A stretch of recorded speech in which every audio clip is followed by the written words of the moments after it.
Hi everyone, my name is Dr. Schultz. I'll be the instructor for the GEO241 PSC201 course.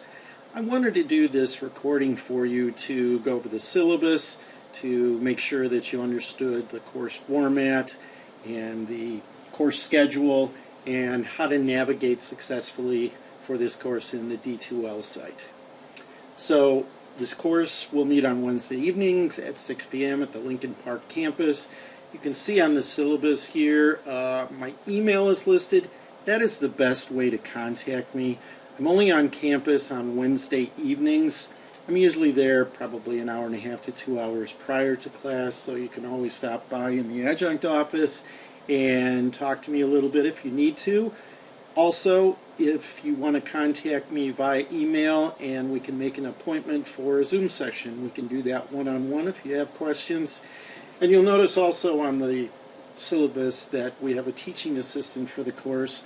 You'll have an opportunity to consult with them on Wednesday evenings as well as when they post their availabilities outside class as well. I put some important dates on the syllabus, so last day to drop the course, last day to select pass-fail, things of that sort. This course is a little bit unique in that it fulfills the liberal studies learning domain math and computational reasoning. So this is the first course also in the 5-course undergraduate GIS certificate. So if you're interested in GIS and want to pick up a certificate, this is the first course that fulfills it. Notice that there is a prerequisite, the Math 120 or HON 180 or the Math 130 or above. You should drop this course if this prerequisite is not met, because the skill sets and the knowledge from those courses will be used in our course. There is only one required textbook for this course. It's actually a workbook. It's called Learning Spatial Skills Using GIS, Applying Spatial Concepts to Solve Multidisciplinary Problems. It is an open educational resource that I have published so that you needn't purchase expensive textbooks in the class. This will be free. There will be all of the exercises, the activities, everything that you need for this course will be in that workbook, and you'll be using that exclusively in this course.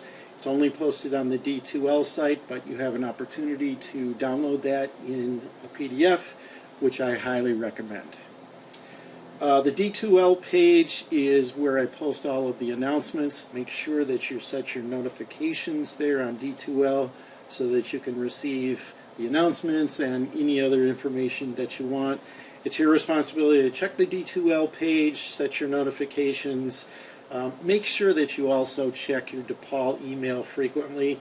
I cannot contact you or communicate with you via any other email address than your depaul.edu email address. So please no Gmails or Hotmails or any other personal email addresses. Because GIS is a very technical course and one that requires you to work with lots of very large data sets, I highly recommend a portable data storage unit. A solid state external drive with a minimum of about 1 terabyte of capacity is recommended. We will be using some files that are in the tens, if not hundreds of gigabytes in size.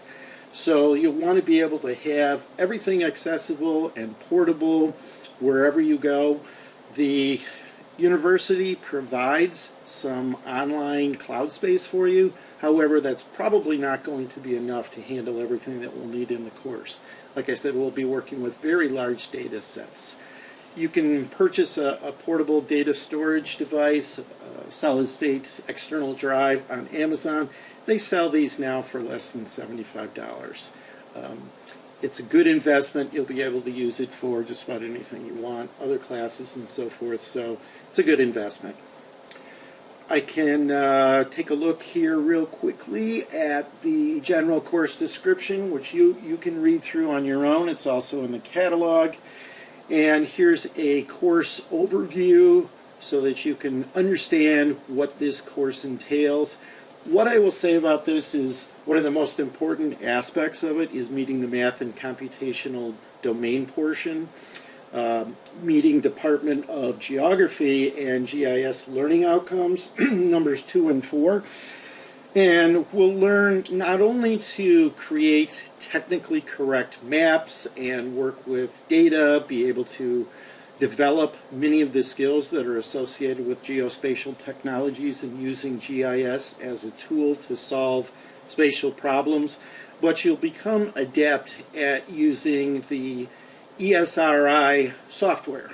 ESRI is a company that started in 1969 and is essentially the industry standard of GIS software platforms that is used globally. So that is why we will be using that particular platform. DePaul University has licensing for ESRI software. ESRI is Environmental Systems Research Institute, ESRI. And we will be referring to that and using that. There are two different platforms that we use. One is through something called an organizational license, which DePaul will issue to you with a username, and you make up your own password. That will be accessed entirely online. So it is browser driven. It is referred to as ArcGIS Online. And that's what we'll be using at the start of the course. So there isn't any necessity to install software. It's all browser driven. All you'll need to do is just log in and access that. And that will also be where you'll store a fair amount of your data sets when you're working with ArcGIS Online. The other platform that we'll use following the use of ArcGIS Online will be the platform that's essentially the desktop version, and that's called ArcGIS Pro. There are a couple of different ways that you can access that. ArcGIS Pro is a very powerful software platform. This course will not make you an expert in using the platform. There are people who are working in the professional workforce in the geospatial community who have been using ArcGIS Pro for decades and still have not completely mastered it with all of its tools. So that gives you an indication that this is an introductory course. We will essentially just scratch the surface of some of the things that you can do with the software platform. Different ways of accessing ArcGIS Pro for you, and I will also post this in the D2L site. The first of which is the computers in the GIS lab will have ArcGIS Pro installed on them. So while you were in the classroom, you'll be able to access that software, which is hard installed on those computers. Secondly, you'll be able to access it through your own computer if you choose to do so. We'll give you a download install file where you can download that, install it on your own computer, laptop, desktop, what have you, and use that wherever you like. Unfortunately, it's only available for PCs. ESRI as a company is a partner with Microsoft, so it is not available on Mac computers.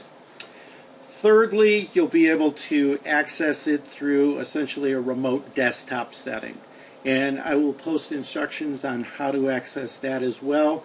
The drawback to using a remote desktop setting and accessing it that way is if you have lots of concurrent users of the software, it may slow down. And some of the redraws and things like that will tend to get a little pokey. So probably the best way of doing this outside of class is installing it on your own PC if you should decide to do that. I have also listed in here some of the MCD learning outcomes, computational reasoning learning outcomes, and you can read through those dealing with developing, expressing, tracing, and analyzing algorithms, working with some programming. We will work a little bit with a program called Python. So you'll do some very simple scripting to satisfy the requirements here. We'll do a lot of work with manipulating, querying of data, and working with large data sets as well. So we will satisfy the MCD and the writing expectations in the course as well. You can read through the Department of Geography learning outcomes here as well, which we will meet. And let's talk a little bit about the course format. It focuses on practical applications, which means that you'll be able to use what you have learned and skill sets that you have developed using GIS as a software platform tool to apply to many different disciplines. And that's the benefit of learning to think from a spatial perspective and using the GIS software to be able to solve problems. So this is a lab course. Usually the way that the calculation is made in terms of workload is for every hour that you're actually in class, credit hours, you have double that outside. So we have a 4 credit hour course. Double that is 8 outside class, 4 inside class. So essentially you'll be looking at a total of a maximum of 12 hours of workload for the course. Most of the weeks that we'll be working, it will be less than that. There are a couple of weeks where if we have extra projects to work on, and we'll get to that here in just a second, it might be a little bit longer than that, but it's not certainly something that will be overwhelming. So let's go ahead and talk about your assignments and the assessment in the course. First of all, I mentioned the practical application activities. Each learning module, or each week in the course, starts on Mondays at 12:01 a.m. and it will end on Sundays at 11:59 p.m. That's beneficial because it gives you the entire weekend, so it gives you one full week to be able to complete all the assignments for that given learning module. We will have, for the most part, multiple practical application activities per learning module, and they're each worth 10 points. Some of those will only take you a few minutes to do just to practice a given skill. Others will take you a little bit longer, that are application areas and solving longer problems and writing about that to be able to satisfy the requirements for the general education. But for the most part, all the learning module activities, multiple ones per learning module, are worth 10 points. Like I say, some are longer, some are shorter, but it all balances out in the end. Each week in the course we'll have what I call a concept quiz, or check your understanding. It's a very brief quiz. They are multiple choice, true, false, matching of terms, obviously open book, no time limits on those. But by the honor code, you are to do those individually and not consult with others. You may consult with anything you like in terms of the content in the course while you're doing the quizzes, but you may not consult with others. Those are to be done individually.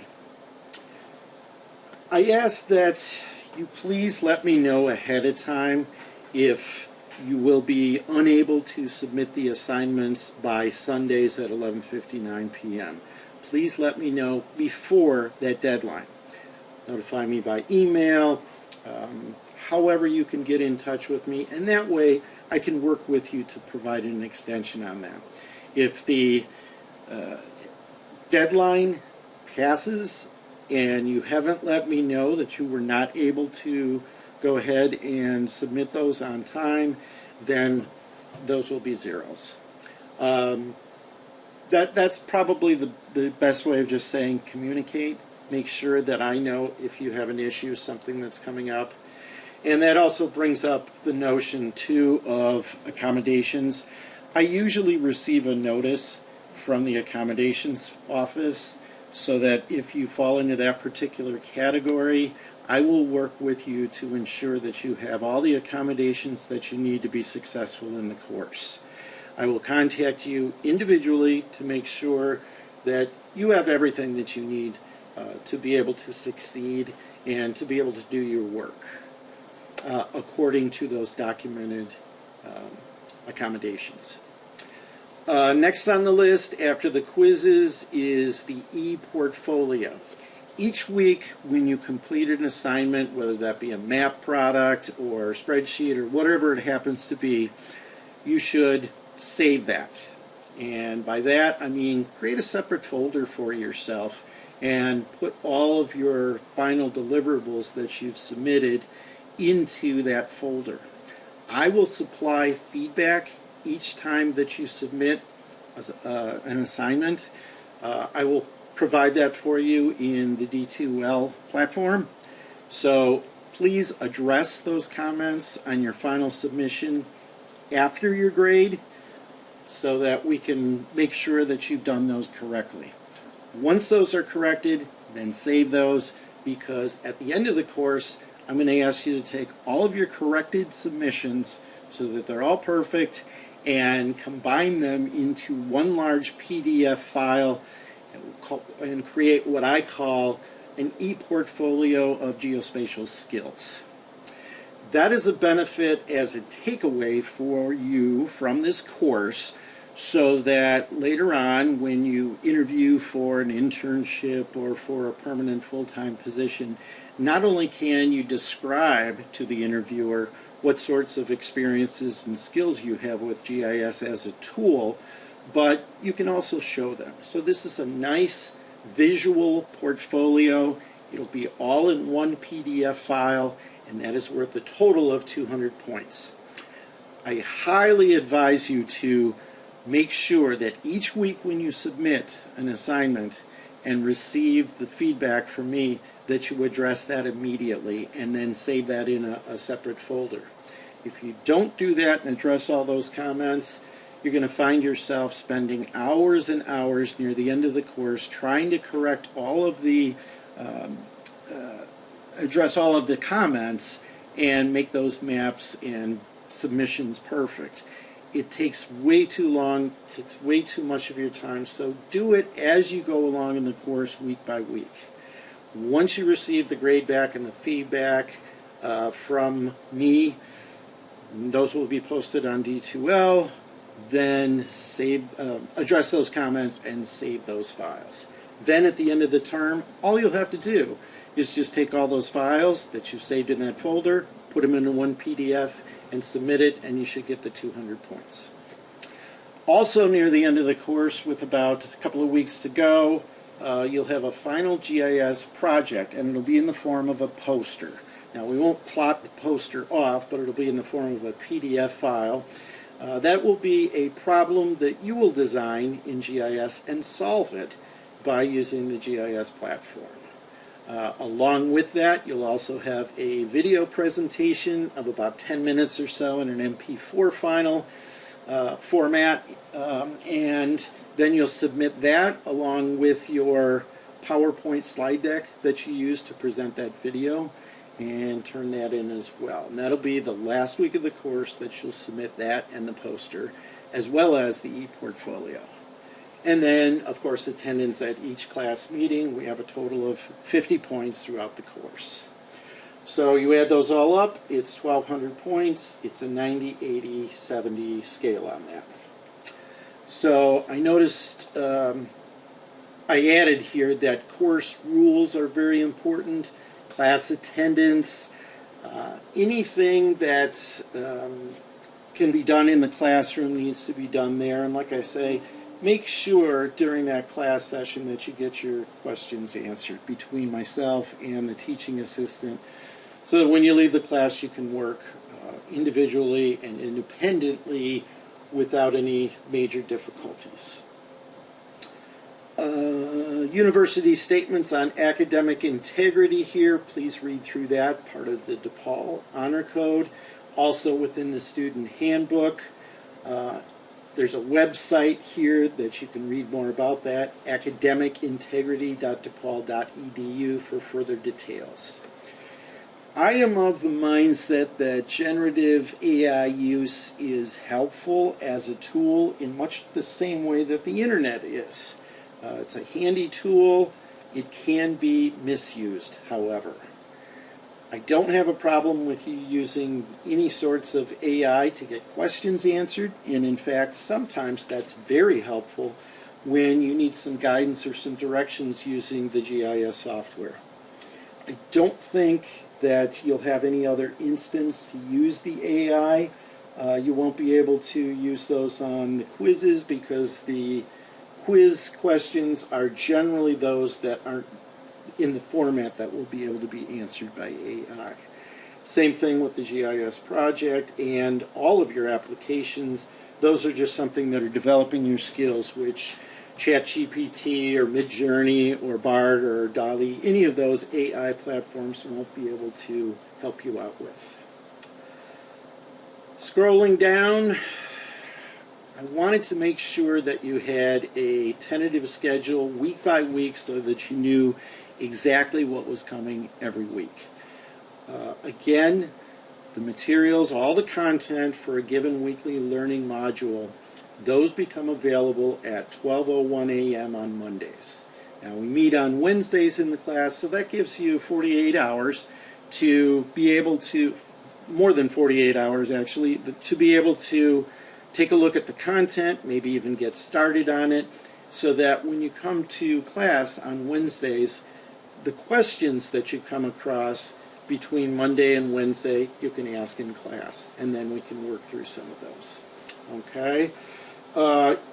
It's pretty plain, I think, what you'll see here in terms of what's due each week. You'll notice that there are multiple activities during some weeks.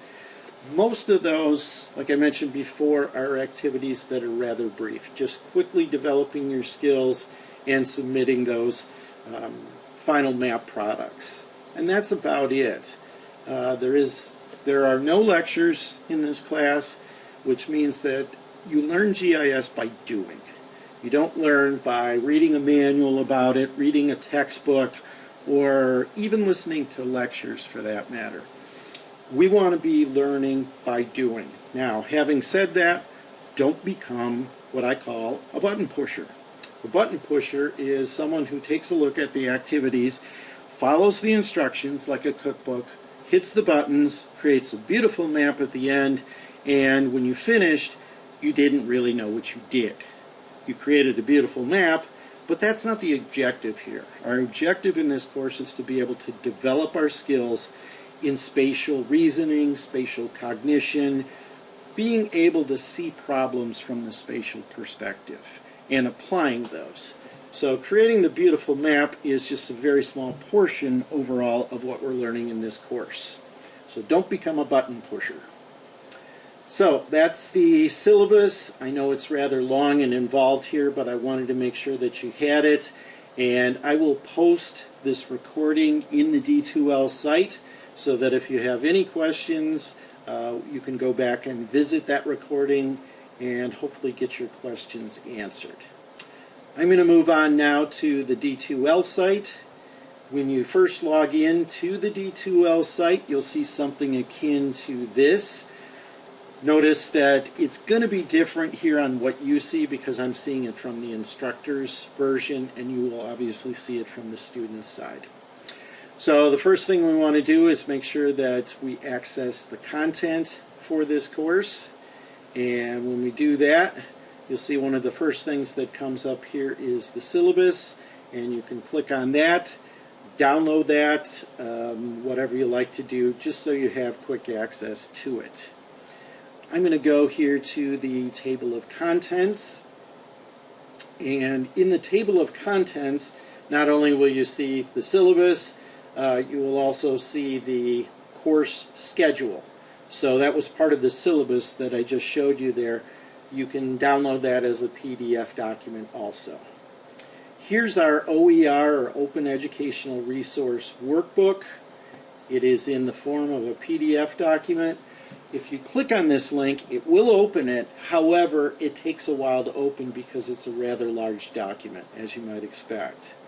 So I highly recommend that you download this as a PDF document, and when you're working on the exercises, then you'll have this next to you in a window open on its own, and you can scroll through the instructions in the workbook while you're working in the GIS platform. So have two windows open, have one for the workbook open and scroll through that with the instructions, and have the GIS platform open as well. That's the quickest way to do it. You won't have to be scanning back and forth between various windows and so forth. So just a little best practice there. I have put some GIS resources to help you out here. If you click on GIS tasks, that will tell you how to access ArcGIS Online, how to access ArcGIS Pro, how to access anything that you need in terms of data for this course. So there are a couple of videos under GIS tasks, and you'll want to refer to those step by step so that you can correctly access the materials and the platforms that you need. Here's how to take a screenshot in Windows if you've not done that before, how to package things up with your files. Then we go to all of the weekly learning modules. So learning module number 1 is an introduction to GIS and exploring some of the basic skills that go along with it. For the first week, we'll have exploratory activities, which means you'll work through those. They're rather straightforward, almost like a cookbook, but these will not be submitted for the first week. I want you to get your feet wet a little bit in working with it, get your questions answered, become comfortable with using the platform, accessing the data, and so forth, but we won't be turning in anything during the first week. There's a lot of videos here, and I've found that in teaching this course over the past almost 30 years, the best way is to watch videos as opposed to reading. Videos can show the desktop, it can show you exactly where to click. It's nice to have a voiceover showing you exactly how to access things and how to perform some of the various skills using the GIS tools. So lots and lots of videos for you. Most of those are very short.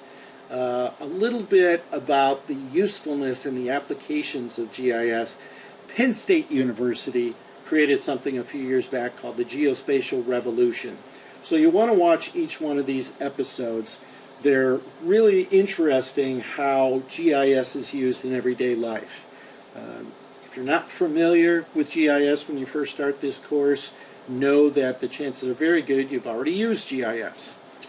If you use your phone to find a Starbucks, for example, you're using the global positioning system to locate it, but the data that goes along with it, the actual location of the Starbucks or any other place that you want to find, is part of a file structured database, which is referred to as a geodatabase, and that is using a GIS. So if you've used your phone to find a location for something, you have used the form of a GIS. I will stop here and just basically tell you that all the modules are pretty much the same, so you know exactly what to expect each week. You'll have activities to do and submit again by Sundays at 11:59 p.m. as well as the concept quiz or the check your understanding. Each week you'll know exactly what to expect. Again, no exams in this course, no written papers, no lectures, and no final exam either. A final project is what you'll be working on. That's most appropriate for GIS because, again, this is a course where you are learning by doing, not by listening to lectures. Having said that, watching a lot of these videos is very helpful, and you can do those at your own convenience. I hope this has been a good introduction to not only the course itself, some of the policies, the syllabus, the course schedule, the format, the D2L site, but it gives you an appreciation for hopefully how GIS can be used, again, as a spatial tool to be able to apply to many different disciplines and solve problems in those areas. I look forward to working with everyone. And again, I'm always here as a resource for you, both in the classroom as well as outside the classroom. So thank you again, and I look forward to working with everyone.